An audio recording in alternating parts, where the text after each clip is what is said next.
Nasungitan ka na ba ng isang government employee ayon sa Anti-Red Tape Authority o ARTA sa programa nilang Customer Service Satisfaction? Pwedeng ireklamo ng customer ang empleyado ng gobyerno at maaari itong maging dahilan ng suspensyon o pagkakatanggal sa trabaho. Yan ang pag-uusapan natin ngayon kasama ang hindi nasusungitang kapuso natin sa batas na si Attorney Gabby Concepcion. Good morning, Attorney. Good morning, and I'm sure maraming magdi-disagree sa'yo. Ikaw ang nanunungit? Ano? Hindi, of course not. Depende kung sinong kausap natin, alam nyo naman. Pero dito, masaya tayo palagi. Of course, always. Sir Attorney, ayon nga sa batas, pwede po ba talagang maging ground sa pagkakatanggal ng empleyado ng mga tanggapan ng gobyerno yung pagsisimangot at pagiging masungit? Well, depende unang-una, syempre, kung ikaw nasa gobyerno, isang pribadong empleyado. Kung pribadong empleyado, depende sa company rules and regulations, pero mananagot pa rin ng employer mo kung ito ay tamang pag-terminate sa ilalim ng labor code. Dapat ay for just and authorized causes lamang ang pagtanggal. Ngayon, ito na nga, kung ikaw ay government employee, mananagot ka sa Civil Service Commission at talagang kasama ka sa customer service satisfaction ng Anti-Red Tape Authority. At ang pagsimangot at pagiging masungit, hindi naman automatic. Hindi naman siya automatic grounds para ma-terminate ka sa trabaho agad-agad. Siguro pag paulit-ulit na kayong sinabihan at ayaw nyo talagang makinig, eventually pwede. Halimbawa, sa ilalim ng civil service rules, ang ground para na pwede kayo i-complain ay simple discourtesy. Simple, di ba? At pwedeng patawan ng penalty. Sa unang beses na gawin yan, reprimand pa lang. Okay, di ba? reprimand. Pagsasabihan ka lang. Malinaw. Gawin mo ulit, suspension na. Sa third offense, maaari ng ground for termination. Siyempre, iba naman yung hindi ka lang mangiti, di ba? Oo. Hindi naman lahat palangiti, di ba? O, tama-tama. Iba yung talagang susungitan nyo ang isang customer or client, di ba? Meron pang actually offense na mas malala na discourtesy in the course of official business. Ito, level up to ng simple discourtesy. At ito, suspension agad at dismissal na from employment sa second offense. So ano bang example ng discourtesy in the course of official business? Hindi lang po ito pagsingangot. Pag medyo namura mo na ang kliyente or ang customer, or ang pag-boss mo na ang minura mo, mas mabigat na. Discourtesy in the official course na yan.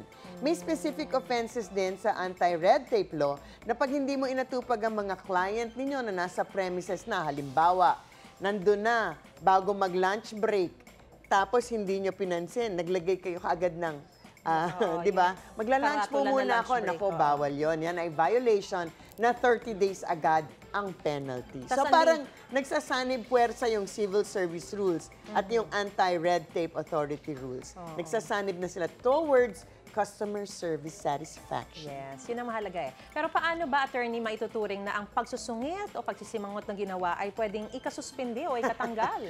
Of course, ito ay ang pagtrato nga sa client. Sino ba yung client?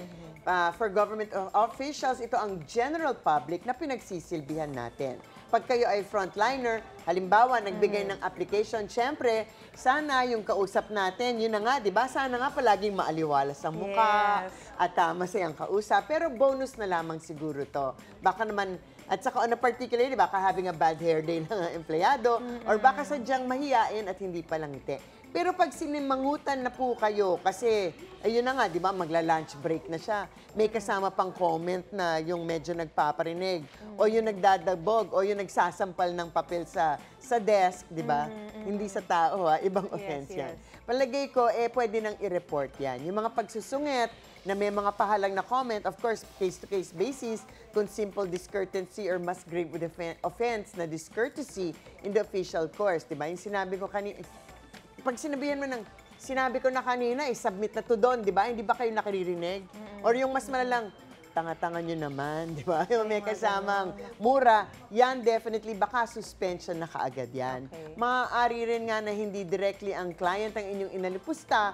Kung halimbawa, nag-aaway kayo ng ka-office mate mo at naririnig ng madlang bayan, o di kaya, ang sinasagot-sagot nyo ng pahalang ay boss ninyo, malamang kayo ay maaari ding mareprimand o masuspindi agad. Depende nga sa gravity ng pagiging rude o discourteous o bastos. So kung ng Lunes, ang pinag-uusapan natin, bawal si Boy Bastos sa mga pampublikong transportasyon. Ngayon naman, bawal ang bastos sa government service. Ibang klaseng bastos to, di ba?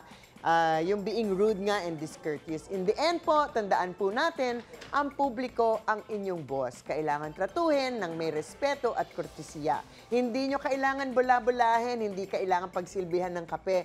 Basic courtesy at respeto lamang na makikita sa pananalita at tamang galaw. And in general, huwag tayong maging bastos, Oo, di ba? At huwag tayong maging correct. masungit.